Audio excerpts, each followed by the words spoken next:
Hello, I'm Ariel with Lowell Observatory, and here's what's in the sky this June. Jupiter and Saturn will only be visible very late at night and early in the morning, but they're rising earlier and earlier each night. Jupiter will be in the constellation Aquarius, and Saturn will be in Capricorn. Mars will be in Gemini, and it will set pretty soon after sunset at the beginning of the month, and will be gone from the night sky by the end of the month. Venus will gradually become more and more visible in the evening sky. At the beginning of the month, it'll barely be visible towards the western horizon for a few minutes after sunset. Towards the end of the month, it'll be up a little after sunset once the sky gets darker, making it easier to see. Mercury will be transitioning from the evening to the morning side of the sky. For most of the month, it will be too close to the sun to see, but at the very end of the month, you might be able to catch it just above the eastern horizon right before sunrise. This month's new moon will be on June 10th, and the full moon will be on June 24th. This month's full moon will be another supermoon, meaning the full moon roughly coincides with the closest approach of the moon to the Earth. This month's new moon will pass directly in front of the sun, creating a solar eclipse. Solar eclipses happen when parts of the Earth pass into the shadow of the moon, and when this happens, those standing in the shadow will see the moon briefly cover part or all of the sun. The June 10th eclipse will be visible as a partial eclipse from the far northeastern US and most of Canada, Europe, China, and Russia. A few lucky people in just the right path will be able to see an annular eclipse, sometimes known as a ring of fire eclipse. This happens when the moon lies directly in between the sun and part of the Earth. It would be seen as a total solar eclipse, but the moon at this point in its orbit is far enough that it doesn't appear big enough to completely block the disk of the sun. This causes the sun to take on an appearance of a ring of fire with the dark disk of the moon in its center. The June 10th annular eclipse will only be visible from a narrow path through eastern Canada, Greenland, and the far eastern part of Russia. It will also be the only annular solar eclipse this century to be visible from the North Pole, so have fun, Santa Claus. June 21st marks the solstice. On this day, the North Pole is tilted as far as it will be towards the sun this year, and the South Pole is tilted to the farthest it will be away from the sun. This marks the beginning of astronomical summer in the northern hemisphere and astronomical winter in the southern hemisphere.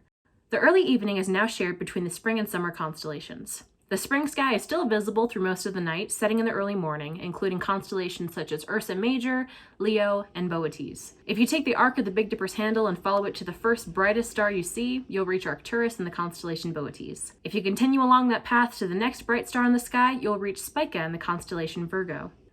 Later on in the evening, rising earlier each night, we'll begin to see the summer triangle containing stars from the famous constellations of the summer sky. This includes Lyra the Harp, Cygnus the Swan, and Aquila the Eagle. The brightest star in the summer triangle is Vega in Lyra, which is the next brightest star in the sky after Arcturus. The other two summer triangle stars are Deneb in the constellation Cygnus and Altair in the constellation Aquila. Scorpius the Scorpion rises in the south earlier each night as well, containing the stars Antares, another of the sky's brightest stars. Rising after Scorpius is another zodiac constellation, Sagittarius. In the direction of Sagittarius is the core of our Milky Way galaxy. Much of the galactic core can be seen in Scorpius as well. The disk of the galaxy cuts right through the summer triangle, and the constellation of Cygnus the Swan can be imagined to be swimming along it. The spring sky is plenty to see with binoculars. For those willing to wait a bit later in the night, the summer sky is abundant with targets for binoculars, especially around the Milky Way's core in Sagittarius. Sagittarius has this teapot shape within it, and just above the spout of the teapot is the large Sagittarius star cloud, which is a bright part of the Milky Way, and through binoculars it's incredibly rich with stars. Just above the large Sagittarius star cloud is the Lagoon Nebula, a bright star-forming region in our galaxy. Above the lid of the teapot is the small Sagittarius star cloud, which appears smaller than the larger cloud but has even more stars. And just above that small Sagittarius star cloud is the Swan Nebula, or the Omega Nebula, another of the sky's brightest star-forming regions.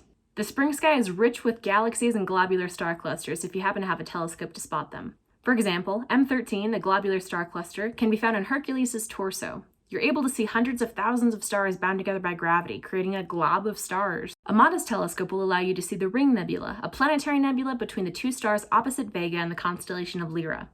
In general, the region around Sagittarius is amazing with a telescope as it is with binoculars. This month's Deep Sky Challenge is the Trifid Nebula. This is another stellar nursery and a well-known target for cameras, but it looks great through a telescope's eyepiece as well. It gets its name from a set of dust lanes that appear to divide the nebula into three sections. The Trifid Nebula can be found just above the spout of the teapot of Sagittarius. If you can find the star Polis, directly above the top of the teapot's lid, the Trifid is just west of it. The Trifid Nebula is also just north of the brighter Lagoon Nebula, and if you have especially dark skies, a good set of binoculars might show you the Trifid and Lagoon Nebula in the same field of view. Good luck! That's all for June's Mars Hill Almanac, and until next time, happy stargazing!